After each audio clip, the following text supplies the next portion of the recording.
Antes de empezar el video voy a mandar los saludos que dije que iba a mandar en una publicación de YouTube. Aquí van.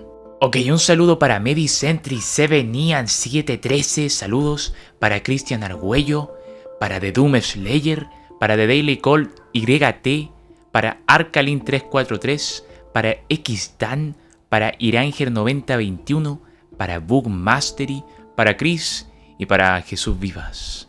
Si quieres ser saludado, comenta. Estos videos estarán divididos en partes de 5 años. Esta primera parte estará desde 1990 hasta 1995. Ahora sí, empecemos. En este video repasaremos año a año los 3 mejores juegos. Pero antes de empezar deben entender que probablemente falten muy buenos juegos. Y la razón es que solamente estoy limitado a 3.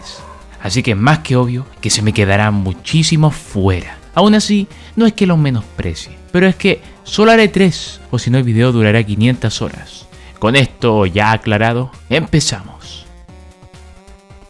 Empezamos en 1990, con Super Mario World. Cuando Nintendo lanzó el Super Nintendo, necesitaban una obra maestra, y eso es exactamente lo que entregaron con este juego. Un nuevo título de Mario, que era la redefinición del género. Yoshi añadió una dimensión completamente nueva al gameplay. Además, el mundo interconectado y los múltiples caminos secretos le dieron una profundidad que muy pocos tenían en esa época. Super Mario World fue un referente en los años 90, siendo una referencia en diseño de niveles hasta el día de hoy. El segundo juego es The Secret of Monkey Island. LucasArts solía inspirar respeto, y Secret of Monkey Island fue la confirmación de que estaban en su prime. El protagonista, un aspirante a pirata, hacía de la historia una combinación de comedia, exploración, acertijos excitantemente diseñados y, además, el juego contaba con un sistema de interacción que facilitaba todo. Se convirtió en la base de muchas aventuras gráficas. Es un juego inmortal que sigue siendo igual de divertido hoy que hace más de 3 décadas. O eso dice. El tercer juego es Final Fantasy III, pero su impacto en el género RPG es innegable. Este título fue el que introdujo el sistema de jobs expandido, permitiendo a los jugadores personalizar sus estrategias y equipos de formas únicas. La historia, aunque más simple comparada con entregas posteriores, y es que es obvio, sentó los cimientos de lo que luego definiría la saga. Además, la música de Nobuo Uematsu llevó la experiencia a otro nivel y la jugabilidad se volvió en un hito. Pasemos a 1991, el primer juego de The Legend of Zelda, A Link to the Past. Fue una transformación total de lo que significaba la fucking aventura. Desde el momento en que tomabas el control de Link, el mundo se extendía excitantemente y había algo en su atmósfera que te atrapaba. La música épica, hasta la sensación de exploración, no acababan. Hyrule estaba llena de secretos, acertijos desafiantes y un diseño de niveles excepcional que te hacían sentir cosas de hombre mientras jugabas. Este juego introdujo el concepto de los 2 mundos, el reino de la luz y el reino de la oscuridad.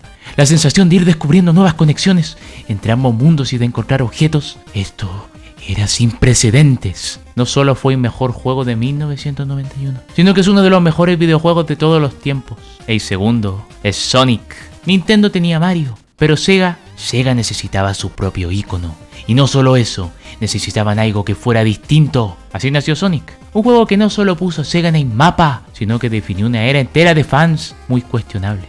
La velocidad con la que se movía, los loopings, los saltos precisos y la banda sonora increíblemente energética lo hacían sentir diferente a todo lo que habíamos visto antes. Green Hill Zone, el primer nivel, se convirtió instantáneamente en un clásico, y el diseño del juego estaba pensado para que los jugadores pudieran elegir entre avanzar a toda velocidad o tomarse su tiempo. Era el símbolo de una Sega que quería desafiar a Nintendo, y funcionó.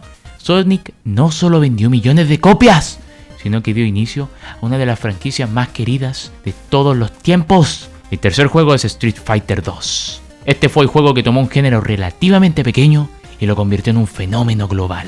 La idea de que 2 jugadores pudieran enfrentarse en combates hasta ese momento no se había explorado con tanta profundidad. Lo que hizo que este juego fuera revolucionario no era solamente su jugabilidad, sino su elenco de personajes. Cada luchador tenía su propio estilo, sus propios movimientos especiales y su propio lore. Y luego estaba el factor social. Si creciste en los 90, recuerdas lo que significaba entrar a una sala de arcade y ver una fila de jugadores esperando su turno. Ah, claro, yo nunca viví esto, pero si tú lo viviste, deja tu fucking like. Pasemos a 1992. El primer juego es Super Mario Kart. En 1992, los de Nintendo decidieron hacer algo inesperado. Tomar a sus personajes más icónicos y ponerlos a competir en jueguitos de carrera. Así nació Super Mario Kart, un título que dio origen a los juegos de carrera, con pilotos que eran estrellas en videojuegos. Super Mario Kart era divertido. Lo que hizo especial a las carreras fueron los objetos, plátanos, estrellas de invencibilidad y todo eso. Pero más me gustan las bananas. Todo esto hacía de la carrera una fucking competición de vida o muerte. Y quién sabe, quizás terminaba en una pelea familiar. El segundo juego es Mortal Kombat. Si Street Fighter 2 la rompió el año anterior, Mortal Kombat, que llegó en 1992, llegó durísimo. Esto no era un simple clon, era mucho más complejo y excitante. Para empezar, los gráficos eran asombrosos. Mortal Kombat usó actores digitalizados, lo que le daba un aspecto más realista y gameplay. Luego estaban los fatalities, esos movimientos finales que permitían rematar a los oponentes de las formas más sangrientas posibles. Era algo que ningún otro juego había hecho y se convirtió en la razón por la que miles de jugadores querían jugarlo. El tercer juego es Wolfenstein 3D. Si hablamos de juegos que cambiaron la historia, Wolfenstein 3D merece un lugar en la palestra. Este juego, desarrollado por ID Software, es el padre de los FPS. Wolfenstein 3D llegó con una simple idea, una muy dura: ponerte en los zapatos de un soldado que debe escapar de un castillo nazi, disparando a todo lo que se cruce en su camino. Además, no sentías culpa alguna a quien disparabas. Después de todo, eran nazis. No había mapas complicados ni mecánicas difíciles de aprender. Solo tenías un arma, enemigos en todas partes y la necesidad de sobrevivir. ¡Ay! 1993. Todavía no nacía, pero aquí va los mejores juegos. El primero es Doom. Doom llegó en 1993 para llevar el género a un nivel completamente rico, sensual y excitante. Estableció las fucking bases de todo un género que sigue dominando la fucking industria hoy en día. No había diálogos ni complicaciones narrativas innecesarias, solo rodeado de demonios con un arsenal y un solo objetivo en mente: sobrevivir y destruir todo lo que se mueva. La clave de su éxito estaba en su ritmo frenético. A diferencia de los shooters actuales, donde el sigilo o la estrategia pueden ser factores clave, Doom te obligaba a moverte sin parar. Quedarse quieto significaba la muerte. Si hoy en día puedes disfrutar de juegos como Call of Duty, Halo o Battlefield, es porque Doom lo hizo primero. Además, corren cualquier cosa. El segundo juego es The Legend of Zelda: Link's Awakening. Link's Awakening tenía un tono introspectivo y melancólico. En lugar de una gran batalla contra el malo de turno, el juego contaba la historia de Link atrapado en la misteriosa isla. Un lugar lleno de personajes extraños y situaciones que poco a poco te hacían cuestionar qué era real y qué no. Algo así como el Club de la Pelea, pero en juego. La exploración seguía siendo el corazón del juego, con mazmorras y enemigos desafiantes, pero había algo en la atmósfera del juego que lo hacía diferente. Un aire de soledad, un sentimiento de que esta aventura era única y sería duro como esta. El tercer juego es Secret of Mana. Los juegos de rol estaban en plena evolución y Secret of Mana llegó en 1993 para demostrar que los RPG no tenían que ser solo combates por turnos y largas conversaciones, también podían ser una mierda. No, mentira. Desde el primer momento, Secret of Mana te mostraba un mundo vibrante, lleno de colores y destellazos. Parece que el LCD pegaba durísimo. Su historia, aunque sencilla, tenía momentos épicos y emotivos que lograban engancharte. Pero lo que realmente hizo especial esto es cuando apagabas la consola y te acariciaban la boa. Secret of Mana te permitió jugar con hasta 2 amigos, algo que en un RPG de esa época era prácticamente impensable. En lugar de turnarse para atacar,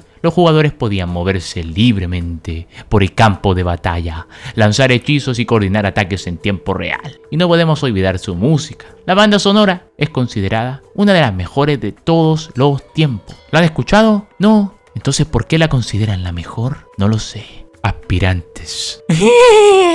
1994. Empecemos con el primer juego, Super Metroid.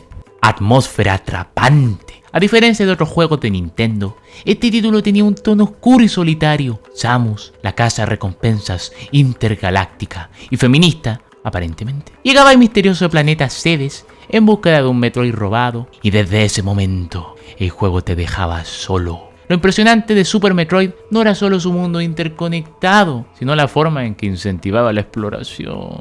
No habían marcadores ni flechas que te dijeran a dónde ir. Tenías que observar, experimentar y recordar las áreas que antes eran inaccesibles, hasta que consiguieras la herramienta adecuada. Algo así como Elden Ring. El segundo juego, Final Fantasy VI. Si hay un juego que puede ser considerado una obra maestra, es Final Fantasy VI. Bueno, que eso solamente lo juegan en España, pero no importa. En una época donde los RPGs eran aún un género de nicho, Square demostró que los videojuegos podían contar historias tan complejas y emotivas como cualquier película o novela. No como los de Naughty Dog, aspirantes. Este juego destacaba por su trama. En lugar de centrarse en un único héroe, el juego tenía un elenco de personajes increíblemente diverso. Y no esa diversidad, sino de la otra, la buena. Cada uno con su propia historia, motivaciones y habilidades. No cada uno separado por su color de piel. Eso es racismo.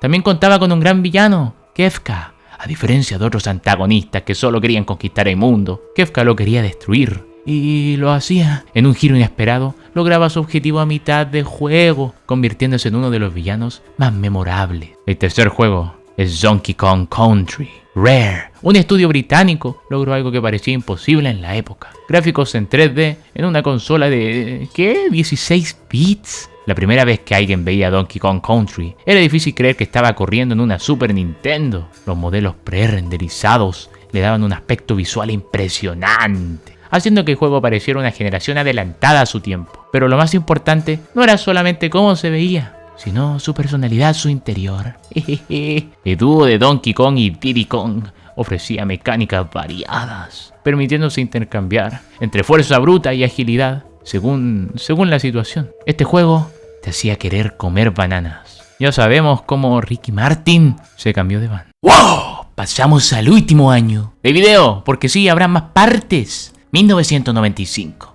Empezamos con Chrono Trigger, cuando Square decidió juntar a los mejores fucking talentos de la industria para crear un RPG revolucionario. El resultado fue Chrono Trigger. Lo primero que destacaba era su historia. En lugar de seguir una estructura lineal, el juego giraba en torno a los viajes en el tiempo. Desde la prehistoria hasta un futuro post-apocalíptico, cada era tenía su propio estilo visual, personajes y conflictos. A nivel jugable, Chrono Trigger hizo que, si el desenlace quería cambiar, lo iba a hacer. Porque sí, añadió múltiples finales, dependiendo de las decisiones tomadas a lo largo del juego. Podía desbloquear diferentes finales, ¿en serio? Algo que le daba un enorme valor de rejugabilidad, así como te sacaban el dinero en los 90. El segundo juego es Donkey Kong Country 2 Diddy's Kong Quest. Rare no perdió el tiempo y lanzó una secuela que mejoró todo lo que hizo grande al original. Donkey Kong Country 2 Diddy's Kong Quest no solo superó a su predecesor en gráficos y jugabilidad, sino que también se convirtió en uno de los mejores juegos de plataformas del fucking world.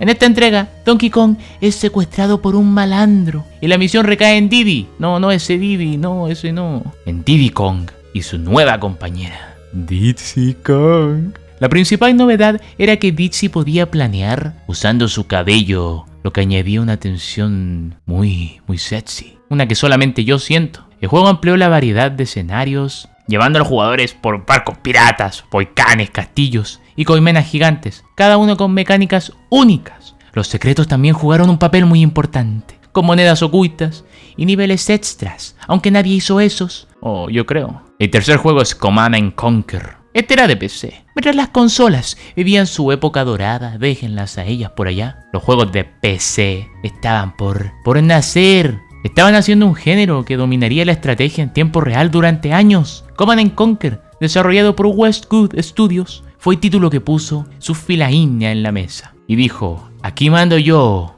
Este juego enfrentaba a dos facciones. La GDI, una organización militar futurista, y la Hermandad de Nod, un grupo malvado liderado por Kane. A diferencia de otros juegos de estrategia más complejos, aquí la recolección de recursos y la construcción de bases eran sencillas, permitiendo enfocarse más en la batalla. Hemos terminado la primera parte de esta serie que no sé por cuánto se alargue. Si te gustaría que siguiera, por favor dale like, comenta, para que te envíe un buen saludo también al inicio del video. Ahora sí, nos vemos. Y por favor, suscríbete que eso me ayuda muchísimo. Mi meta es llegar a los 5000 suscriptores. Cuando logre eso no tendré nada más que hacer en mi vida.